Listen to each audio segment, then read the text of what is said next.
Before time held any shape, there was only light. In that singular, blinding radiance stood Lucifer, closer to the throne than any other. He was the architect of praise, leading the chorus of heaven, his every movement a mirror of divine brilliance. He held everything, yet he lacked the one thing that mattered. A thought surfaced, cold and sharp. Why reflect the glory when I could possess it? Why bow when I could be the one worshipped? The rhythm of his worship faltered. He stopped, his gaze drifting from the source of the light to the power behind it. He began to move through the ranks of the heaven-bound, not with a song, but with a whisper. It started as a tremor, a subtle shift in the alignment of eyes and hearts. One by one, then in growing waves, the angels stopped their chorus. They turned away from the light. Lucifer stood at the center of this gathering silence, his presence no longer an extension of the Creator, but a challenge to him. He looked toward the throne, his stance hardening, his resolve set. The harmony of heaven fractured. The first shadow in history was cast, not by an object, but by a decision. The rebellion was not a battle of equals. It was a fracture in the fabric of existence. A third of the host turned their backs on the throne, forming a jagged, glowing line that marched toward the source of all life. They expected a parley, a negotiation, or perhaps a challenge. They found only a hand raised in judgment. No words were spoken, no commands were shouted. A silent, irresistible force swept through the ranks, shattering the formation. The light that had defined them turned into a searing, violent expulsion. They were cast out like lightning, a streak of falling stars trailing smoke and defiance. The descent was infinite. The beauty that had once belonged to them withered in the friction of the void, stripped away by the velocity of their pride. Lucifer hit the ground of a newly formed world with a force that scarred the crust. He rose, but the radiance was gone. The wings that once caught the breath of God were now heavy, clawed, and shadowed. He stood amidst the silence of a pristine, unblemished world, his eyes scanning the horizon for the first signs of life. He was no longer the light-bearer. He was the adversary, and he was ready to begin his work. He moved through the garden, his presence a dissonance in the perfection of the green. He found the two humans, their existence a testament to the Creator he now despised. A cold smile took shape. He would not burn this world. He would corrupt its foundation. He approached Eve, his voice a soft, steady stream of logic that felt like truth. Did he really forbid every tree? He asked, his tone dripping with false concern. You will not die. Eat, and you will be like him. The deception took hold, a single, poisonous seed planted in her mind. One bite, and the innocence of the world fractured. But before he could savor his victory, a voice rolled across the garden, ancient and absolute. It was not a scream of rage, but a decree of fate. A child will be born, the voice resonated through the very soil, and he will crush your head.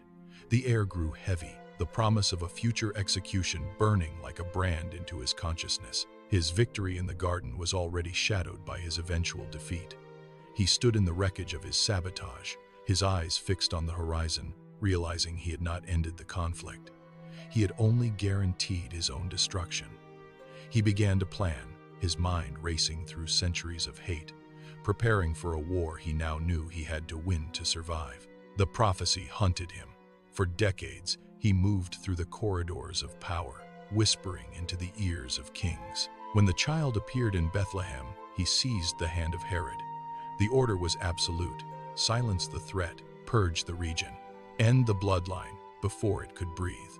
But the child vanished into the night, slipping through the net of steel and shadow. The massacre failed. The target survived. Years bled into decades until they finally stood face to face under a merciless desert sun. The adversary did not arrive with fire, but with leverage. He pointed to the jagged rocks and spoke, "Turn these stones into bread.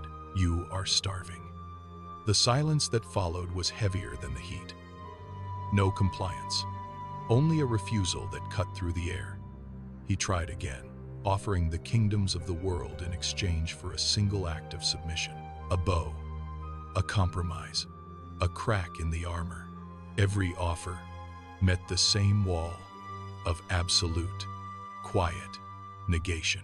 He presented the third trap, a final gamble of pride and power, and watched it dissolve into nothing. 3 attempts, 3 failures. The adversary stepped back, the sand shifting under his weight, realizing the conflict had shifted. He was no longer hunting a child. He was staring into the face of his own inevitable end. The desert had been a failure, but the shadows of the city offered a new path. He moved into the mind of the one closest to the Savior, a man whose hands were already reaching for gold. 30 pieces of silver clinked in the dark, a cold price for a divine life. He drove the betrayal to its conclusion in a garden of olive trees. The kiss was the signal. A touch of skin, a feigned loyalty, and the trap snapped shut.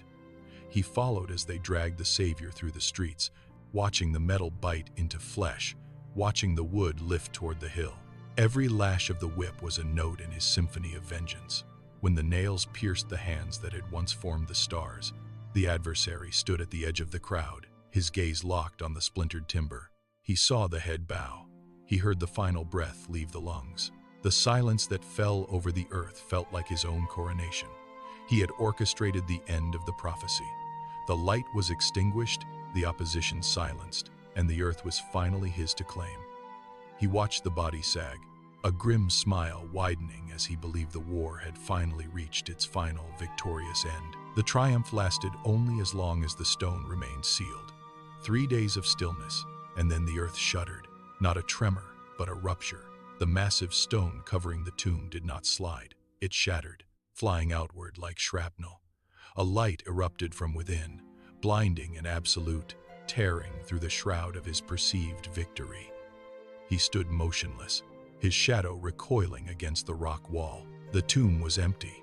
The grave clothes lay discarded, a hollow shell where the body had rested. He stared at the void, the cold realization crawling up his spine like ice. He had not ended the prophecy. He had been the architect of its completion. Every lash, every nail, every drop of blood had served the very thing he fought to destroy. The adversary took a step back, his lungs burning with the sudden, suffocating weight of his error. The death he orchestrated had been the gateway to his defeat. The victory he savored was a lie of his own making. He looked at his own hands, the instruments of a doomed ambition, and understood that he had not destroyed the plan. He had been the pawn that made it possible. The war was not over. It had changed shape, and now he was the one trapped in the dark. He stood in the wreckage of his own ambition. The throne he had chased for eons remained a phantom, a hollow promise that had cost him everything. He looked back at his path, seeing the strings he thought he held, only to realize his fingers were the ones being guided. He was never the master of the board. He was the primary instrument of the design he sought to dismantle. Every act of malice, every calculated move against the light, had only served to harden the foundation of the very future he feared.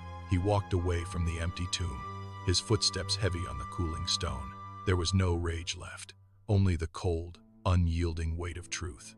He had traded heaven for a crown of dust. The pride that ignited the first rebellion had become the cage that bound him to his own destruction. He looked toward the horizon, watching the dawn break over a world he could no longer subvert. His end was not a mystery to be solved or a battle to be won. It was a sentence already carved into the bedrock of time. He stood in the shadow of his choices, waiting for the final curtain, knowing that the story had been decided long before he took his first step toward the dark.